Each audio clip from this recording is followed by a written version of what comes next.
কোথায় আছে? যারা হয়তো বা ইতিহাস ব্যাপারে জানেন, আসলে মানুষের সংখ্যাই কম। আমি জানি না আসলে ইতিহাস থেকে বললে আপনাদের আসলে বোধগম্য হবে কিনা আমি জানি না, তো তারপরেও আমি অতি সহজভাবে বলার চেষ্টা করব ইনশাআল্লাহ। তো ইয়াজুজ মাজুজ কোথায় রয়েছে? আল্লাহ রাব্বুল আলামিন বলছেন সুম্মা আতবা সাবাবা হাত্তা ইযা বালাগা বাইনা সাদদাইন। যুলকারনাইন নামক একজন বাদশা ছিলেন। যুলকারনাইনের ব্যাপারে আন মুজাহিদিন সাহিন, মুজাহিদ থেকে বিশুদ্ধ সানাদে বর্ণিত আছে যে এই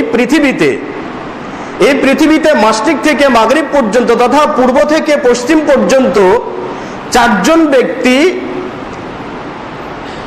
মালিকত্ব করেছে, রাজত্ব করে চলে গেছে চারজন ব্যক্তি। তার মধ্যে মুমিনানি দুজন ব্যক্তি ছিলেন ইমানদার, ওয়া কাফিরানি আর দুজন ব্যক্তি ছিলেন কাফের। ইমানদার ব্যক্তিদের মধ্যে ছিল সুলাইমান বিন দাউদ আলাইহিস সালাতু ওয়াস সালাম। সুলাইমান বিন দাউদ আলাইহিস সালাতু ওয়াস সালাম পূর্ব পশ্চিম তথা পুরা পৃথিবীকে শাসন করেছিলেন। আরেকজন বাদশা ছিলেন, তিনি হচ্ছেন বাদশা যুলকারনাইন, যিনি পূর্ব পশ্চিম তথা পুরা পৃথিবীকে শাসন করেছিলেন। কাফিরদের মধ্য থেকে দুজন ব্যক্তি সমগ্র পৃথিবীকে শাসন করেছিল। এই দুজন ব্যক্তির একজন হচ্ছে নমরুদ। নমরুদকে চেনেন তো? ইব্রাহিম আলাইহিস সালাতু ওয়াস সালামকে আগুনে নিক্ষেপ করেছিল যে নমরুদ। আমরা তো চড়ক পূজা করি, তাই না? চড়ক পূজার যে মেলা হয় সেই মেলাতে তো আমরা যাই, তাই না? আসলে চড়ক পূজা আসলো কোথা থেকে আমরা জানিও না। ইব্রাহিম আলাইহিস সালাতু ওয়াস সালামকে সোজা সাপটা আগুনে নিক্ষেপ করার জন্য চেষ্টা করা হচ্ছিল, কিন্তু আগুনের তীব্রতা এতটাই বেশি ছিল যে কাছে যে ইব্রাহিমকে আগুনের ভিতরে নিক্ষেপ করা সম্ভবপর নয়।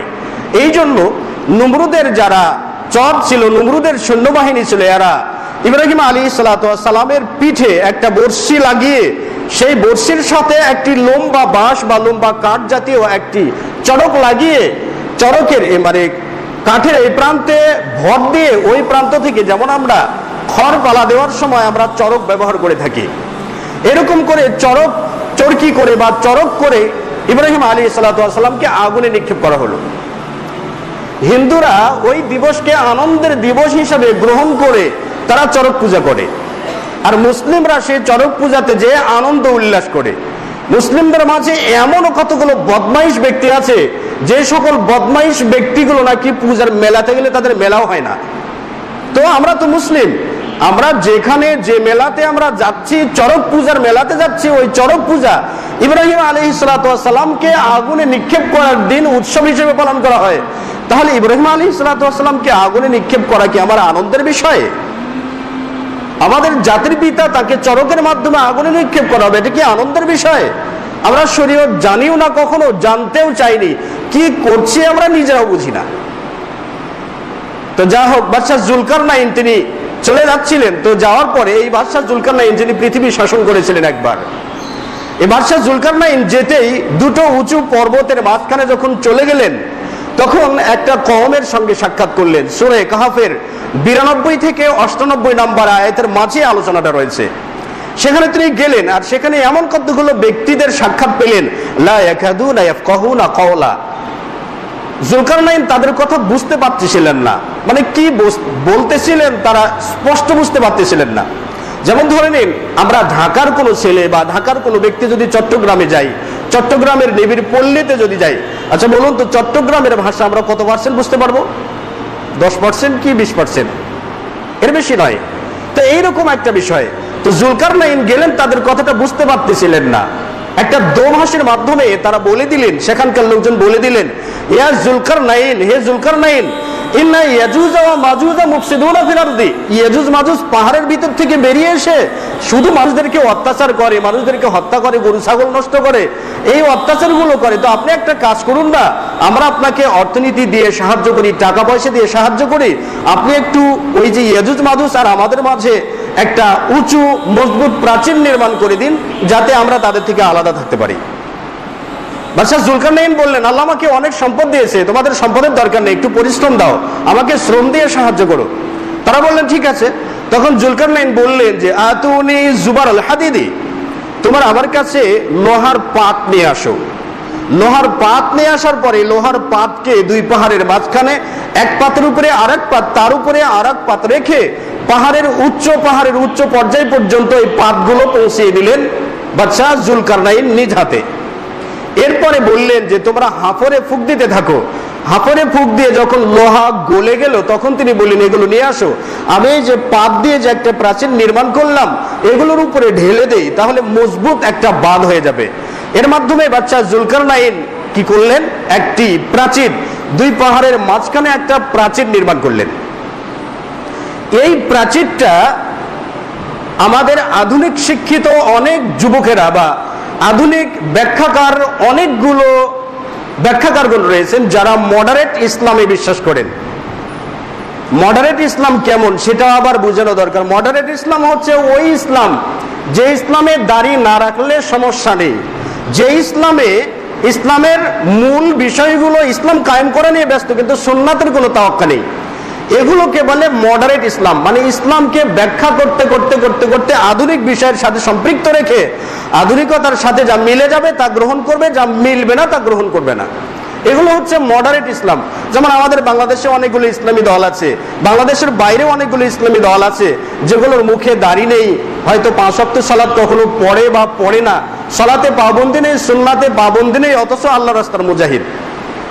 এগুলো হচ্ছে মডারেট ইসলাম। তারা ব্যাখ্যা করে বলছেন যে যেই প্রাচীরটা জুলকারনাইন নির্মাণ করেছিলেন সেই প্রাচীরটা এখনকার চীনের প্রাচীর, সেই প্রাচীরটাই নাকি এখনকার চীনের প্রাচীর। আস্ত একটা মিথ্যা কথা। চীনের প্রাচীর এখানে পার্থক্য আছে, কারণ জুলকারনাইন যে প্রাচীরটা নির্মাণ করেছিলেন সেই প্রাচীরটা লোহা এবং তামা দিয়ে নির্মাণ করেছিলেন দুটো পাহাড়ের মাঝখানে, অর্থাৎ একটা নদীতে বাঁধ দিতে হয় যেমন করে, তেমনি দুটো পাহাড়ের মাঝখানে উঁচু করে একটা প্রাচীর নির্মাণ করে দিয়েছেন তাদেরকে বের হওয়া থেকে বিরত রাখার জন্য। অন্যদিকে চীনের যে প্রাচীর নির্মাণ করা হয়েছে সেই চীনের প্রাচীরটা প্রায় আপনার 6400 কিলোমিটার জুড়ে বিস্তৃত একটা এলাকা জুড়ে, আর বাদশাহ জুলকারনাইনের প্রাচীর মাত্র দুটো পাহাড়ের মাঝের একটা প্রাচীর। এরপরেও চীনের যে প্রাচীরটা আছে সেই চীনের প্রাচীরের আপনার প্রস্থ রয়েছে মোটামুটি 75 মিটার গড়াতে এবং আগাতে রয়েছে 7.5 মিটার। এবং এই চীনের প্রাচীরটা কালক্রমে এটা ধ্বংসস্তূপের মধ্যে পড়ে যায়, বিভিন্ন সময় এগুলো ক্ষয় পড়েছে, বিভিন্ন সময় এগুলো ধ্বংস হয়েছে। এই ধ্বংস থেকে রক্ষা করার জন্য চীনের কমিউনিস্ট রাষ্ট্রপ্রধান প্রায় 1949 সালে এটাকে মজবুত করার জন্য প্রত্যেক 180 কিলোমিটার দূরে, মানে 180 কিলোমিটার ফাঁকা জায়গা দূরত্ব বজায় রেখে এই প্রাচীরকে মেরামত করার জন্য একটা পরিকল্পনা হাতে নেয়, যেটা এখনো চলছে। এবং এই চীনের প্রাচীরের এক প্রান্ত থেকে অপর প্রান্ত পর্যন্ত যাওয়া যায়, যে কোনো সময় ইচ্ছা করলেই যাওয়া যায়। কিন্তু জুলকারনাইন এমন একটা প্রাচীর নির্মাণ করেছেন ইয়াজুজ মাজুজদের থেকে আমাদেরকে আলাদাকরণের জন্য, এই প্রাচীর এ পর্যন্ত কেউ দেখতে পারেনি, কেউ জানেও না প্রাচীরটি কোথায় আছে। 228 হিজরিতে খলিফা আল ওয়াসিক তিনি এই জুলকারনাইনের নির্মিত প্রাচীরকে দেখার জন্য এক প্রতিনিধি দল পাঠিয়েছিলেন। তারা এসে দাবি করেছিলেন যে আমরা জুলকারনাইনের নির্মিত প্রাচীরটাকে আমরা দেখেছি, কিন্তু সেটাও জুলকারনাইনের নির্মিত প্রাচীর ছিল কিনা সেটাও জানা যায় না। এ পর্যন্ত সে প্রাচীর কোথায় আছে জানা যায় না। হয়তো অনেকে বলতে পারবেন যে আমরা আধুনিক সভ্যতায় বাস করি, পৃথিবীর সবকিছু দেখা সম্ভব, কিন্তু আমরা কেন এটা দেখতে পারবো না? হ্যাঁ, আপনি যদি খুব মেধাবী হন তাহলে আপনার পিঠের পিছে কি আছে আমাকে একটু বলে দিন। আমরা অনেকগুলো বিষয় সামনে থেকে দেখতে পারি না, আমার পিঠের পিছনে কি আছে আমি নিজেই জানি না। তাহলে চীনের প্রাচীরকে আল্লাহ রাব্বুল আলামিন কোথায় রেখেছেন আমি কি করে জানবো? অনেকগুলো বিষয় আছে। যেমন মনে করেন যে পরমাণু একটা শব্দ আছে যেটা আমরা বলি, পরমাণু বা অণু যেটাকে আমরা বলি। বিজ্ঞান যেটা বলে 10 লক্ষ বা 10 কোটি পরমাণু, কেউ বলছেন 10,000 পরমাণু একত্র করলে অনুবীক্ষণ যন্ত্র ছাড়া দেখা যায় না। আমি যদি আপনাকে বলি আমাকে একটা পরমাণু খালি চোখে দেখান, পারবেন না। তো অনেকগুলো বিষয় আমরা দেখতে পারি অথচ বিশ্বাস করি। সুতরাং জুলকারনাইনের নির্মিত প্রাচীর আল্লাহ রাব্বুল আলামিন কোথায় রেখেছেন, তা কোথায় আছে আমরা এখন পর্যন্ত জানি না, আল্লাহই জানেন।